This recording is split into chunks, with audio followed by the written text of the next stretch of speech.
ఎందుకంటే ప్రత్యేకంగా మనం ఎప్పటి నుంచి చూసినా కూడా అభివృద్ధిని సంక్షేమాన్ని రెండు కళ్ళుగా చేసుకొని ఎన్ని ఆర్థిక ఇష్యూస్ ఉన్నప్పటికీ కూడా అంటే ఆర్థికంగా మనం ఎక్కడ బలంగా లేకపోయినా ఎటువంటి ఇష్యూస్ ఉన్నా కూడా ప్రజలకి మంచి చేయాలనే ఆలోచనతో ప్రజల శ్రేయస్సే పరమావధిగా భావించి ఈరోజు గౌరవ ముఖ్యమంత్రి గారు చేస్తున్న కార్యక్రమాలన్నీ కూడా మీ అందరికీ కూడా తెలిసినవే.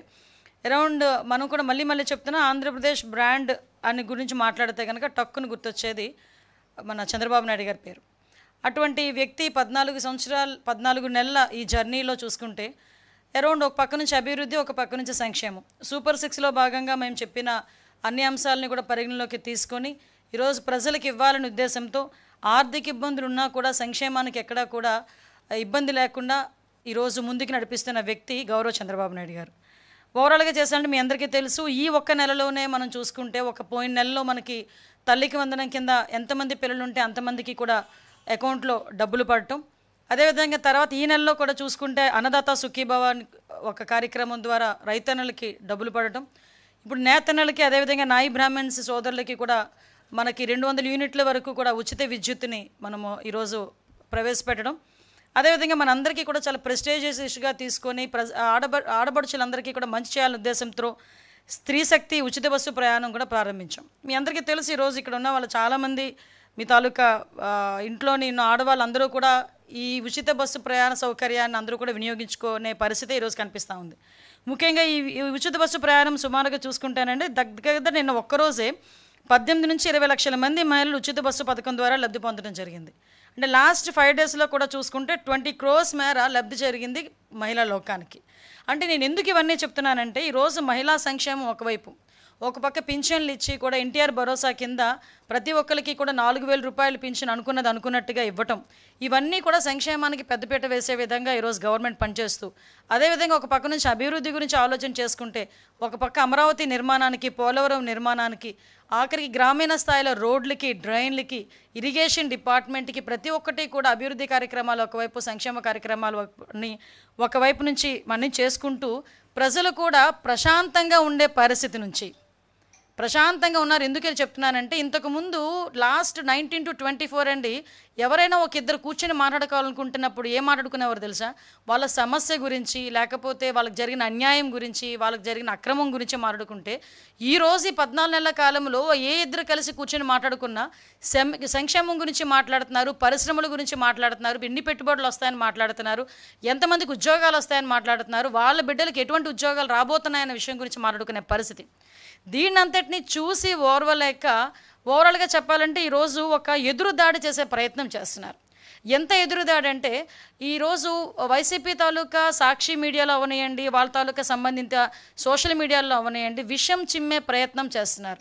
ఆ విషయం కూడా ఎలాంటి ప్రయత్నం చేస్తున్నారంటే మీరు నిజంగా వాస్తవాలుగా ఉన్నట్టు కనుక మీరు మాకు ప్రొజెక్ట్ చేస్తే డెఫినెట్గా దాని మీద మేము ఏం యాక్షన్ తీసుకోవాలా, లేకపోతే మేము ఎలా సర్దిద్దుకోవాలన్న విషయం మీద మేమైతే దృష్టి పెట్టేవాళ్ళమే.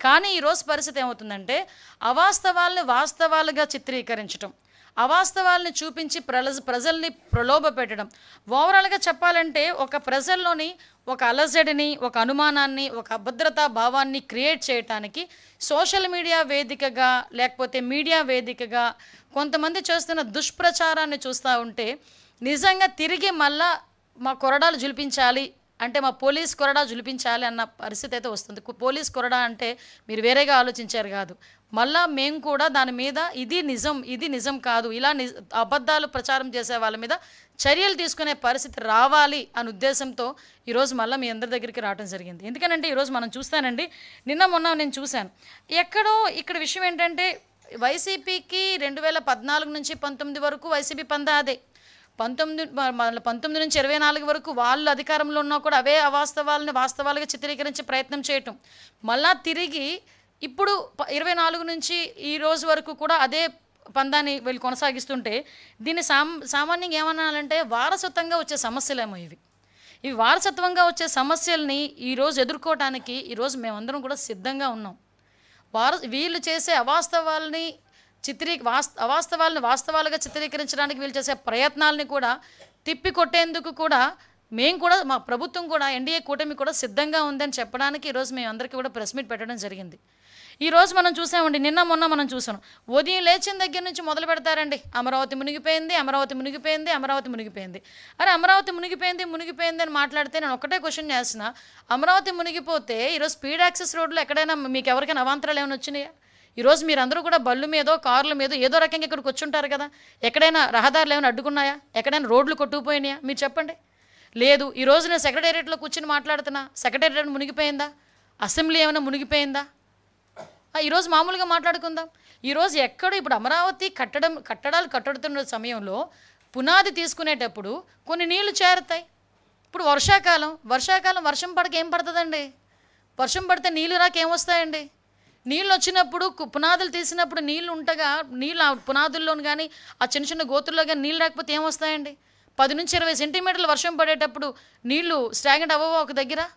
దాన్ని బూచీగా చూపించి ఏకంగా ఈ క్వాంటమ్ వ్యాలీ దగ్గర ఎంత నీరు వచ్చేసింది అంత నీరు వచ్చేసిందని వైసీపీ మీడియాల్లోని, వైసీపీ సోషల్ మీడియాస్లోని కొంతమంది చేత అబద్ధపు ప్రచారాలు. ఇతగాడెవడో సిద్ధార్థి సుభాష్ చంద్రబోస్ అంట, ఒకే ఒక్క వర్షం అమరావతి జలమయం. ఎక్కడి నుంచి పేపర్ తీసుకొచ్చి ఈరోజు ఆ ఫోటోలు పెడతారంటే నాకు అర్థం కాదు. ఈరోజు ఇలాంటివి సోషల్ మీడియాలో వేసి దీని గురించి అమరావతి కోసం 3 రిజర్వాయర్లు ఎందుకు, అమరావతిని ఒక రిజర్వాయర్గా కడితే పోలే, ఈ మూడు పంటల పండనేల రిజర్వాయర్లు నీళ్లు పుష్కలంగా ఉండే కదా. అంటే ఇలాంటి ఒక రకమైన నెగిటివ్ యాంగిల్లో ప్రొజెక్ట్ చేయటం ఇది ఒక్కటే కాదండి. ఇలాగా ఒక మూకుమ్ముడిగా అమరావతి మీద దాడి చేశారు. ఈరోజు అమరావతి అనేసరికి ఒక ఆంధ్రప్రదేశ్ ప్రజల సెంటిమెంట్. ఆ అమరావతి రాజధానిగా ఉండాలని మహిళా రైతులు బయటకు వచ్చి సుమారుగా 5 సంవత్సరాలు పోరాటం చేసిన విషయం మర్చిపోయారా ఈ సోషల్ మీడియా బ్యాచ్? 5 సంవత్సరాల పాటు అమరావతిని రాజధానిగా కాదు 3 రాజధానులని జగన్మోహన్ రెడ్డి మాట్లాడితే అమరావతి సెంటిమెంట్ మాకు ఇక్కడ అమరావతి రాజధానిగా కొనసాగాలి అని కొన్ని వేల మంది మహిళా రైతులు ఆ రోజు బయటకు వచ్చి, లక్షలాది మందిగా బయటకు వచ్చి ఒక పక్క పాదయాత్రలు చేసి ఈరోజు అమరావతిని సాధించుకునే పరిస్థితి. అటువంటి అమరావతి మీద మళ్ళీ బురద చల్లటం. ఈరోజు అమరావతి కట్టడానికి సెంట్రల్ గవర్నమెంట్ కూడా సపోర్ట్ చేసి ఫండ్ తీసుకొచ్చుకొని మనం అన్నీ కూడా అమరావతిలో ప్రతిదీ కూడా నిర్మాణం చేసుకోవాలని చెప్పి ఇటుక పేర్చుకుంటూ ఒకటి ముందుకెళ్తుంటే గౌరవ ముఖ్యమంత్రి గారు ఈరోజు అది చూసి ఓర్వలేక ఈరోజు అమరావతి మీద దుష్ప్రచారం చేయడానికి అమరావతి మునిగిపోతుంది, అమరావతిలో వాటర్ అన్నీ కూడా ఎవడో మాటలు రాస్తాడు, వాళ్ళు పొన్నూరు వైపు మలిచేశారని చెప్పేసి ఒకటి రాస్తాడు. అంటే అమరావతి మునిగిపోకుండా ఉండడానికి ఇంకొక డైవర్ట్ చేశారు. వీళ్ళ ఏదో వచ్చి కాలువలు తవ్వినట్టు, వీళ్ళ సిచ్యువేషన్లో వచ్చి కూర్చొని మాట్లాడినట్టు, అంటే ఏదో పేపరు పెన్ను ఉంది, కీప్యాడ్ ఉంది, మొబైల్ ఉంది, మా నచ్చినట్టు రాసుకుంటామంటే ఎలా అవుతుంది? మేము ఇలాంటి వాళ్ళ మీద కేసు పెట్టకూడదా? ఈరోజు ప్రజల్లో ఒక రకమైన ఆందోళన కలగదా? ఒక రకమైన అలజడి ఉండదా? ఒక రకమైన అభద్రతా భావం క్రియేట్ అవ్వదా? ఈరోజు నేనే చెప్తున్నాను, ఈరోజు మీరందరూ వచ్చున్నారు ఇక్కడికి, మీరందరూ ఎక్కడ కూడా బోట్లోనే రాలేదు, నీటిలో ఈదుకునే రాలేదు, కనీసం అనకూడదు కానీ మీ ప్యాంటు కూడా చిన్నది కూడా తడిచిన పరిస్థితి కూడా లేదు. ఎక్కడండి మునిగిపోయింది?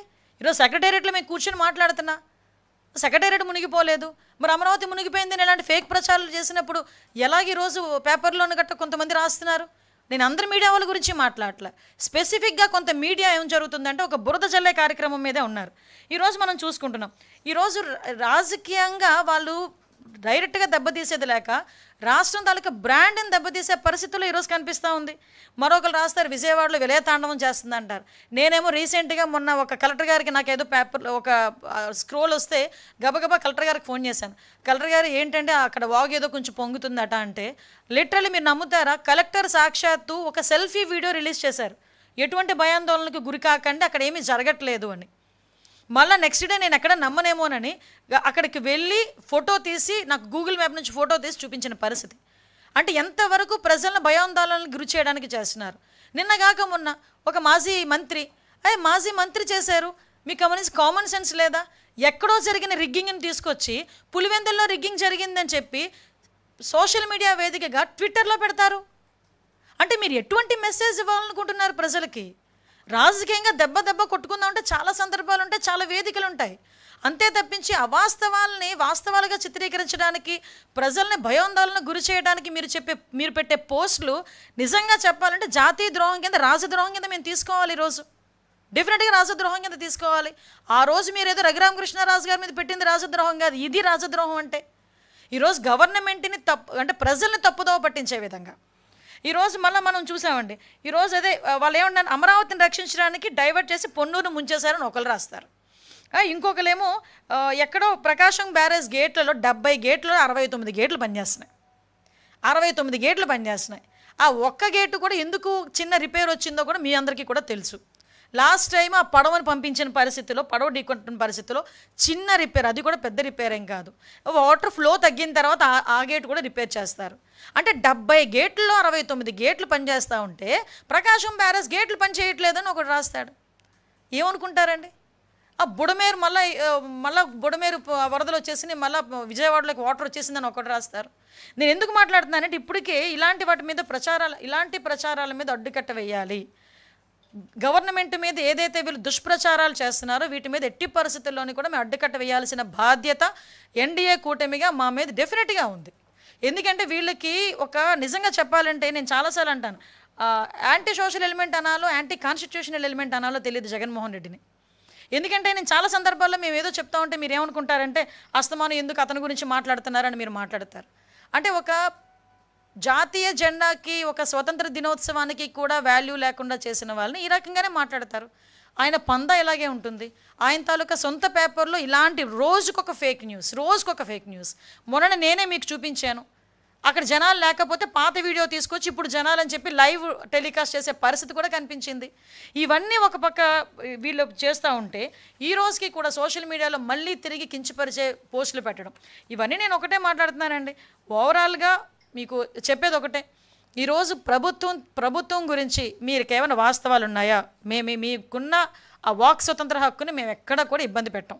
కానీ వాస్తవాలుగా మాత్రమే రాయాలి.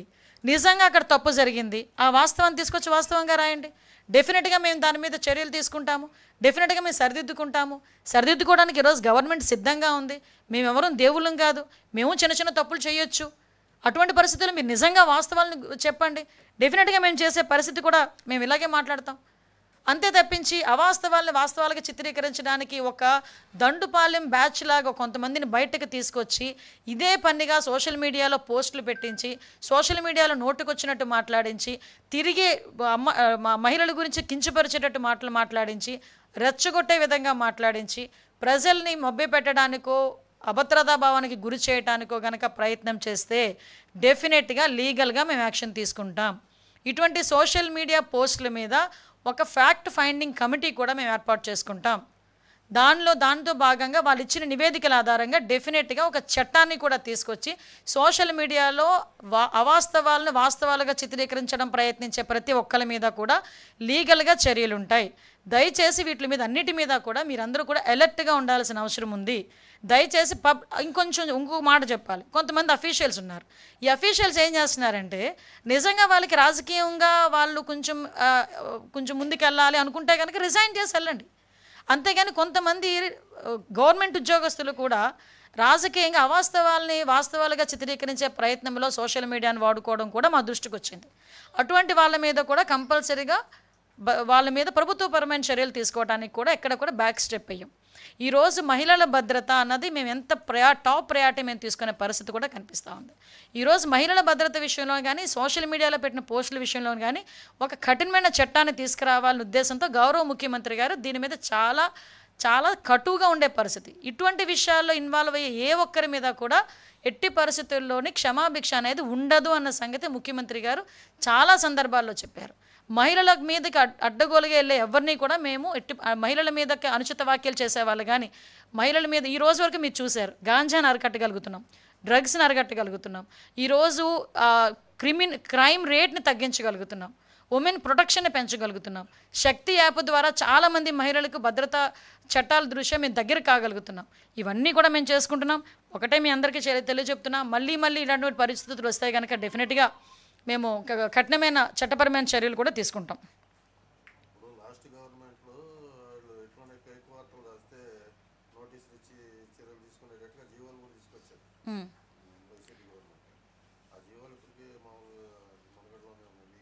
జీవోలు కాదండి సార్, చట్టమే తీసుకొస్తామండి.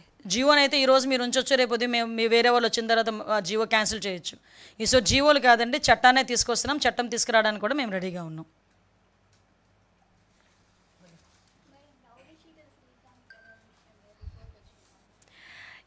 అది రిపోర్ట్ ఇంకా రాలేదండి. డీటెయిల్ రిపోర్ట్ అయితే వస్తుంది. యాక్చువల్గా మీకు అందరికీ కూడా ఇష్యూ తెలిసిందే. పెరోల్ విషయం కూడా మీ అందరూ కూడా చాలా ఒక్కొక్కరు అంటే మ్యాక్సిమం మీరు ఇన్వెస్టిగేషన్ మీరు చేశారు దాని మీద. నేను దాన్ని ఎప్పుడు కూడా తప్పు పట్టట్లే. బట్ మీకేమైనా క్వశ్చన్స్ ఉన్నాయా దాని మీద?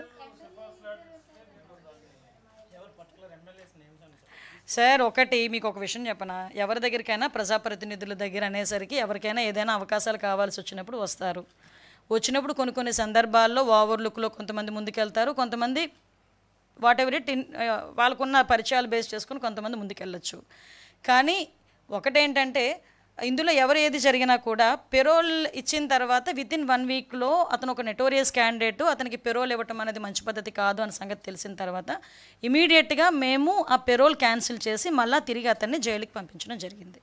ఇదే పెరోల్ గురించి మీరు మాట్లాడాలనుకుంటే లాస్ట్ గవర్నమెంట్లో అతనికి యాక్చువల్గా శ్రీకాంత్ అనే వ్యక్తి ఇంతకుముందు 2010 నుంచి జీవిత ఖైదు, అతను 2014 నుంచి సంథింగ్ ఆ ఏరియాను ఒక 4 years అతను అబ్స్కాండ్ అయ్యాడు, తర్వాత సరెండర్ అయ్యాడు. సో ఈ నేపథ్యంలో అతనికి కొన్ని రోజులు పెరోల్ కూడా ఇవ్వకూడదు. కానీ ఆ పీరియడ్ అయిన తర్వాత లాస్ట్ గవర్నమెంట్లో దగ్గర 27/1/2024 నుంచి 13/3/2024 వరకు అరౌండ్ 45 days అతని పెరోల్ మీద బయట ఉన్నాడు. ఓకే, మా దగ్గరకు వచ్చేసరికి పెరోల్ విషయం దగ్గరికి వచ్చేసరికి పెరోల్ ఎవరిచ్చారు ఏంటన్నది మేమందరం ఆ ఎంక్వైరీ మేము చేసుకుంటున్నాము, ఆ రిపోర్ట్స్ మేము తెప్పించుకుంటాం. కానీ ఆ ఇమీడియట్గా జరిగిన పొరపాటు ఏదైతే ఉందో పొరపాట లేకపోతే వాట్ ఎవర్ ఇట్ మేబీ ఏం జరిగినా అది కొంచెం ఇబ్బందికరమైన పరిస్థితిలో ఉన్నది అనే సంగతి తెలిసిన వెంటనే వితిన్ 1 week మేము పెరోల్ క్యాన్సిల్ చేసాము. తిరిగి ఆ ముద్దాయిని తిరిగి జైలుకి పంపించడం జరిగింది.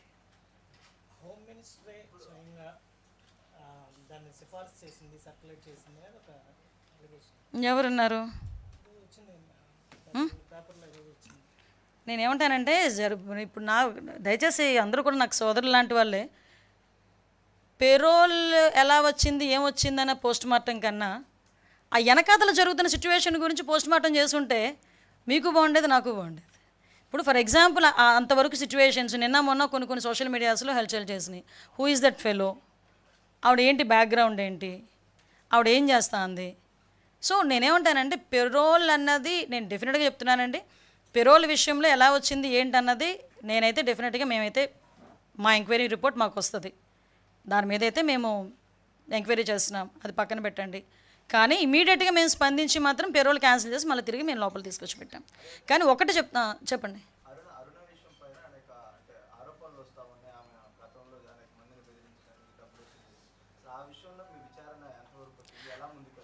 యాక్చువల్గా ఇక్కడ ఒక మాట చెప్పాలండి. కొన్ని నేను ఇందాక ఒక మాట అన్నాను, కొంతమందిని పెంచి పోషించాడు జగన్మోహన్ రెడ్డి.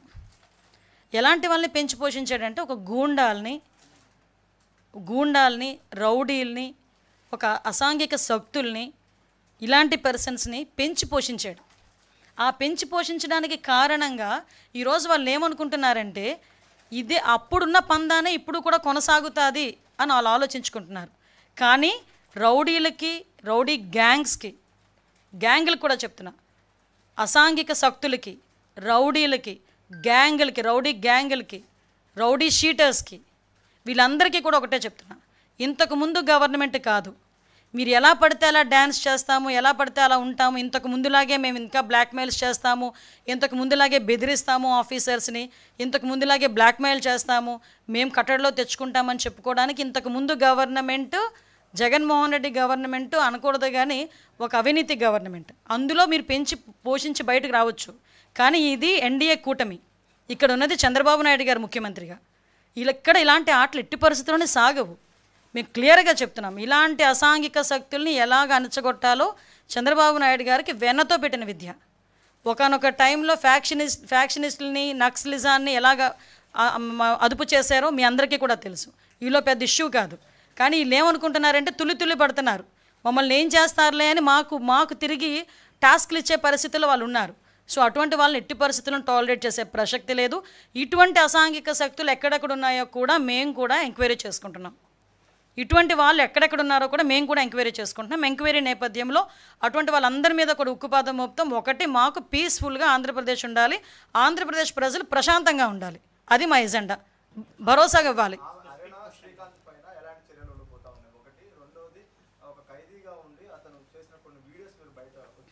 ఎస్ ఎస్ ఏమంటే దీని మీద క్లియర్ కట్గా ఇన్ఫర్మేషన్ అయితే తెప్పించుకుంటున్నాము. ఎంక్వైరీ అయితే వేసాము. ఎంక్వైరీ రిపోర్ట్ అయితే రెడీగా ఉంది. వాళ్ళు కూడా ఇవ్వడానికి సిద్ధపడ్డారు. విషయం ఏంటంటే వాట్ ఎవర్ ఇట్ మేబీ అతను హాస్పిటల్కి వెళ్తున్నప్పుడు మన ఈ వీడియోస్ వచ్చినవి కూడా అతను ఏదో హాస్పిటల్కి వెళ్తున్నప్పుడు ఇది యాక్సిడెంట్ జరిగింది. యాక్సిడెంట్ నేపథ్యంలో అతను ఒక హాస్పిటల్లో జాయిన్ అయ్యారు అన్నది వచ్చిన ఇన్ఫర్మేషన్.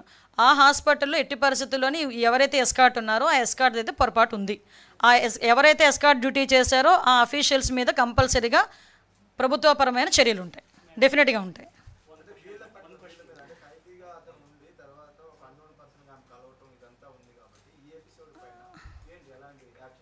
యాక్చువల్గా నాకున్న ప్రైమరీ ఇన్ఫర్మేషన్ ఏంటంటే ఈవిడ మీద ఒక 2 కేసులు కూడా ఉన్నాయి. ఇంతకుముందు ఒక వెలుగు డిపార్ట్మెంట్లో ఏదో పనిచేసేటప్పుడు 13 లక్షల రూపాయలు ఏదో ఫ్రాడ్ అయిందని చెప్పి వాళ్ళు తీసేసేయటం, సంథింగ్ ఇంకో కేసు ఏదో ఒక ఇంటిని ధ్వంసం చేసే కేసు ఏదో ఉంది. ఫర్దర్గా కొన్ని మా పరిధులు మాకున్నాయి. మా ఎంక్వైరీ మాకు జరుగుతుంది. ఏదైనా కూడా ఎంక్వైరీ రిపోర్ట్ని బేస్ చేసుకొని కంపల్సరీగా కఠిన చర్యలు తీసుకుంటాం.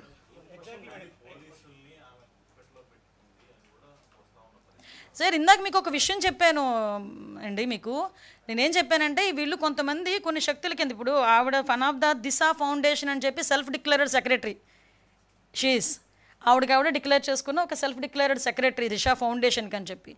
ఆ టైంలో దిశ అన్నది ఎంత పాపులర్ వర్డ్ మీ అందరికీ తెలుసు.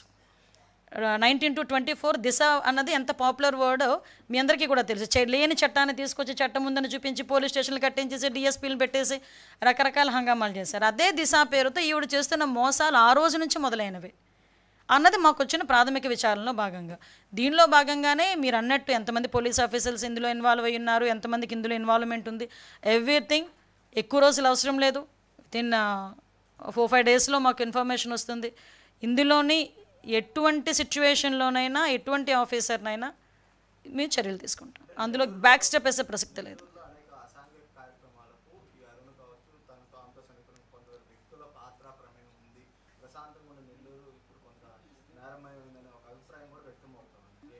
డెఫినెట్లీ మీరు అన్నది కరెక్టే. మీరు అన్న దాని మీదే మేము ఎంక్వైరీ చేస్తున్నాం. యాక్చువల్గా ఇంతకుముందు మాకు వచ్చిన చిన్న ప్రైమరీ ఇన్ఫర్మేషన్ బేస్ చేసుకొని మేము అన్నీ కూడా బయటకు తీస్తున్న నేపథ్యంలో అంటే హౌ షీజ్ అన్నది ఇక్కడ నేను మెన్షన్ చేయాలి. సంథింగ్ ఒక 3-4 డేస్ బ్యాక్ ఏదో ఒక సిఐకి ఫోన్ చేయాలింది ఇదే మనిషి దగ్గర నుంచి.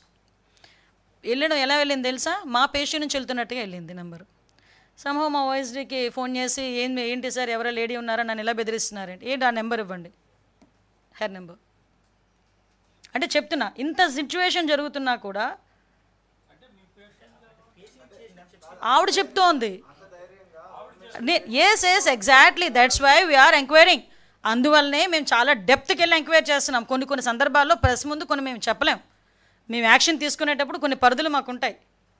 ఆ పరిధులు దాటి మేము ఎప్పుడు యాక్షన్ తీసుకున్న తర్వాత పరిధి దాటి మేము మాట్లాడతాం.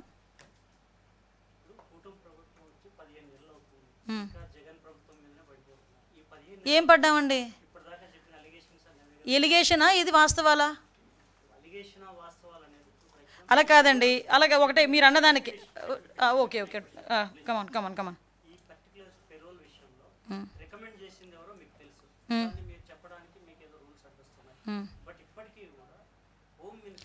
ఒక విషయం నాకు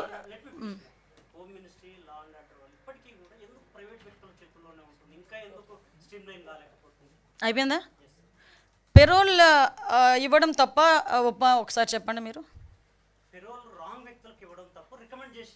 ఎస్ కదా, వెయిట్ రాంగ్ వ్యక్తులకు ఇవ్వడం అంటే ఇప్పుడు మీ ఉద్దేశంలో శ్రీకాంత్ అనే వ్యక్తి రాంగ్ వ్యక్తి, ఎస్ కదా, అతను వదిలేరు కదా. మరి లాస్ట్ గవర్నమెంట్ ఎందుకు మాట్లాడితే పడతారని అంటారు కదా, ఇది is it correct or not? 27/1/24లో ఆయన 30 days పెరోల్ పెడితే ఆ పెరోల్కి ఇదే ఆఫీసర్స్ అతను చాలా వెరీ గుడ్ పర్సన్ అని చెప్పి ఇదే ఆఫీసర్స్ పెరోల్ శాంక్షన్ చేసి మళ్ళీ ఇంకొక 15 రోజులు ఎక్స్టెన్షన్ చేసుకున్నారు. మేము ఈరోజు ఆ పని చేయలే. ఎస్ వెయిట్ నన్ను కంప్లీట్ చేయనియండి. ఇందా మీరు కంప్లీట్ చేయమని అడిగారు కదా, let it be complete. Yes, parole ఎలా వచ్చింది అన్నది నేను తర్వాత మా రిపోర్ట్స్లో మేము చెప్తామని చెప్పాను. ఒకటి. నెక్స్ట్ థింగ్, పెరోల్ వచ్చిన తర్వాత ఇతను ఒక నెటోరియస్ క్యాండిడేట్, పెరోల్ రాకూడదు అన్న సంగతి మా దృష్టికి వచ్చి ఇమీడియట్గా మేము విత్ ఇన్ 1 weekలోనే పెరోల్ క్యాన్సిల్ చేసి అతన్ని తిరిగి మళ్ళీ జైల్లో పెట్టాం. ఇలా 45 రోజులు బయట పెట్టలేదా మేము? తీసుకొచ్చి మేము పెట్టాం కదా, అది మా చిత్తశుద్ధి అని మీరు అనుకుంటున్నారు. You are stick on your word, I'm stick on my word. Please, నేను జైల్స్ డిపార్ట్మెంట్తో కరెక్ట్గా 4 days బిఫోర్ నేను రివ్యూ పెట్టుకున్నా. కావలిస్తే ప్రెస్లో వచ్చింది, ఫొటోస్ ఉన్నాయి, జస్ట్ చెక్అవుట్. ఆ రోజు నాకు ఆ సూపరింటెండెంట్ నాకు చెప్పాడు, madam he is very notorious candidate, అతని పెరోల్ వచ్చింది, జస్ట్ ఒకసారి చెక్ చేసుకోవాలి, లేకపోతే మనం ఇబ్బంది పడతాం. వెంటనే నేను ఆ రోజు ఆర్డర్ ఇచ్చాను. సైమిల్టేనియస్గా ఆ రోజు వార్త వచ్చిన తర్వాత ఆ పెరోల్ అన్నది క్యాన్సిల్ అయింది. కానీ ఇంతకు ముందే జరిగింది మా జైల్స్ శాఖ డిస్కషన్. ప్లీజ్ ఒకసారి కనుక్కోండి, ఇదేమో మూసుకొని కూర్చోవాల్సిన, దాచుకొని కూర్చోవాల్సిన అవసరం ఏం లేదు కదా. మీరు ఒకటే చెప్తున్నాను, ఇప్పటికీ నేను చెప్తున్నా, స్టిక్ ఆన్ అయి ఉన్నా. Whatever your word you are stick on thus. నేను నా వర్డ్కి నేను స్టిక్ ఆన్ అవుతున్నా. అందుకే కదా ప్రాసెస్ చేసి ఆపాము, పెరోల్ ఆపాము, పెరోల్కి ఇవ్వకూడదని చెప్పాము, అతన్ని తీసుకొచ్చి మళ్ళీ జైల్లో పెట్టాము. అతని వెనకాతలు ఏం జరుగుతుంది, పెరోల్ ఇవ్వడానికి ఎవరెవరు ఇందులో సహకరించారు దాని మీద ఎంక్వైరీ జరుగుతుంది. ఎవరైతే దట్ లేడీ ఆవిడ బ్యాక్గ్రౌండ్ ఏంటంటే అట్లా ఎంక్వైరీ జరుగుతుంది. ఆవిడ వెనకాతలు ఎవరెవరిని బేస్ చేసుకొని ఆవిడ ఇంత నెట్వర్క్ చేసిందన్న దాని మీద ఎంక్వైరీ జరుగుతుంది. ఎవరిని వదిలిపెట్టే ప్రసక్తి లేదు. ఈరోజు మేము మరీ చెప్తున్నామండి, ఇలాంటి క్యాండిడేట్స్ కనుక ఎవరైనా, ఇలాంటి గ్యాంగ్ కనుక రాష్ట్రంలో ఎక్కడున్నా కూడా, ఏమండి మీకు ఒకటే చెప్తున్నా, ఇక్కడ ఉన్నది చంద్రబాబు నాయుడు గారండి ముఖ్యమంత్రిగా, అది మీరు అర్థం చేసుకోవాలి. చంద్రబాబు నాయుడు గారు పెద్ద ఫ్యాక్షనిస్టులనే ఆ రోజు వాళ్ళందరినీ కూడా కంట్రోల్ చేసిన పరిస్థితి, నక్సలిజాన్ని కంట్రోల్ చేసిన పరిస్థితి. ఈ రోజుకి కూడా గాంజా కూకట వేలతో ముందుకెళ్ళిపోతే, ఈ రోజుకి మేము ఎన్ని బాధలు పడుతున్నాం, వ్యవస్థలని నిర్వీర్యం అయిపోతే వాటిని తిరిగి సెటైట్ చేయడానికి మేము ఎన్ని బాధలు పడుతున్నాం మాకు తెలుసు. ఒక పక్క నుంచి సోషల్ మీడియాలో ఇలాంటి వాళ్ళు చేస్తున్న దుష్ప్రచారాన్ని తిప్పికొట్టడం ఒకవైపు, ఒక పక్క నుంచి సోషల్ ఎలిమెంట్స్ని కట్టడి చేయడం ఒకవైపు, ఒక పక్క నుంచి లా అండ్ ఆర్డర్ని సెటైట్ చేయడం ఒకవైపు, ఒక పక్క నుంచి డెవలప్మెంట్ ఒకవైపు, ఒక పక్క నుంచి వెల్ఫేర్, ఇవన్నీ మేము కీ రోల్స్ అన్నీ మేము ప్లే చేస్తున్నాం. అవసరమైతే దయచేసి మీరందరూ కూడా సహకరించండి, ప్రజలు సహకరించండి, మేము అది కోరుకుంటున్నాం. ఈరోజు ఒక ఎన్డీఏ కూటమి ప్రభుత్వం ఎవరిని కూడా, ముఖ్యంగా తప్పు చేసిన వాడిని వెనకేసుకొచ్చే ప్రసక్తి లేదు. అది అలా చెయ్యరు ఎన్డీఏ కూటమి. అలా చేసే పరిస్థితి, ఏ పరిస్థితులు ఎవరున్నా కూడా వాళ్ళ మీద చర్యలు తీసుకుంటాం. ఇంతకు మించి ఇంకేం కావాలి?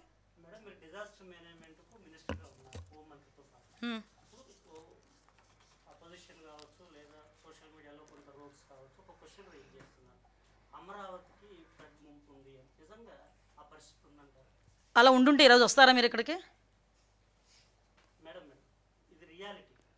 Yes, there you are. This is reality.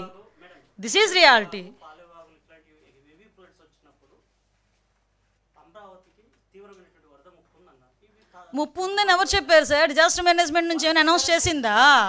నేను చెప్తున్నా మీకు, ఎవరు అనౌన్స్? నేను అదే చెప్తున్నా, మేము డిజాస్టర్ మేనేజ్మెంట్ నుంచి మీకు వరద ముప్పు ఉంది అంటే మీరు అలర్ట్ అవ్వాలి. మేము మాట్లాడట్లేదు దాని గురించి. మేము మా సహాయ చర్యలో మేము ఉంటున్నాం. ఈ రోజుకి ప్రకాశం బ్యారేజ్కి ఫస్ట్ వార్నింగ్ లెవెల్ మాత్రమే వచ్చింది. మొన్న సెకండ్ వార్నింగ్ లెవెల్ వరకు వచ్చిన తర్వాత కూడా రిసైడ్ అయ్యింది. ఆ విషయాలు మరి ప్రతిరోజు ప్రజలకు మేము చెప్తూనే ఉన్నాం.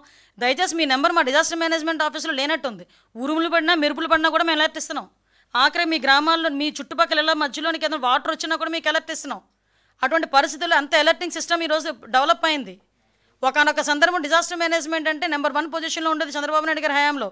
లాస్ట్ 5 సంవత్సరాలు మూలన పడేశారు. మళ్ళీ తీసుకొచ్చి మళ్ళీ తిరిగి మేమంతా రీస్టోర్ చేస్తున్నాం. గమనించండి, ఇంతకు ముందు ప్రకాశం బ్యారేజ్లో 70 గేట్లు ఉంటే 69 గేట్లు పనిచేస్తున్నా, ఒక గేట్ పనిచేయట్లేదని ఇష్టానుసారంగా మాట్లాడితే దానికి నేను సమాధానం చెప్పాలా? దానికి అలా పెట్టినోడి గురించి మేము చర్యలు తీసుకోకుండా ఉండాలా అండి?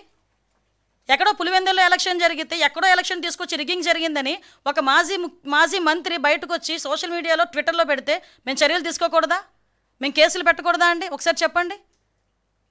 ఈరోజు ప్రభుత్వం మీద అక్కసుతోని బురద జల్లే ప్రయత్నాలు చేస్తున్నప్పుడు మేము వారించుకోవాల్సిన అవసరం ఉంది. ప్రజలకు మేము ఏది రాంగ్, ఏది రైట్ చెప్పాల్సిన బాధ్యత మాకుంది.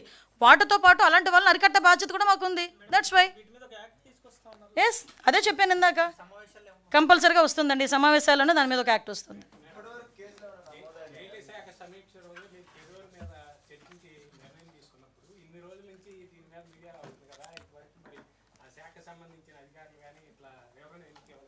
ఎవరు ఇస్తారు వివరణ? ఇస్తే మేము ఇవ్వాలి. కాదండి, ఆ రోజు నిర్ణయం తీసుకున్నాం కాదండి.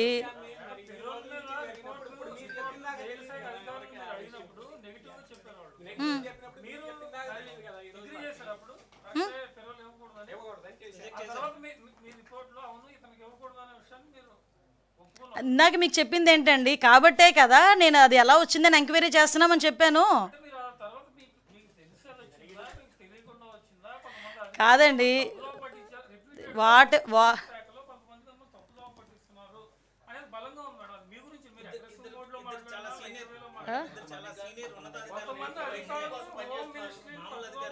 సార్ వినండి, నేను చదువుకున్న వ్యక్తిని.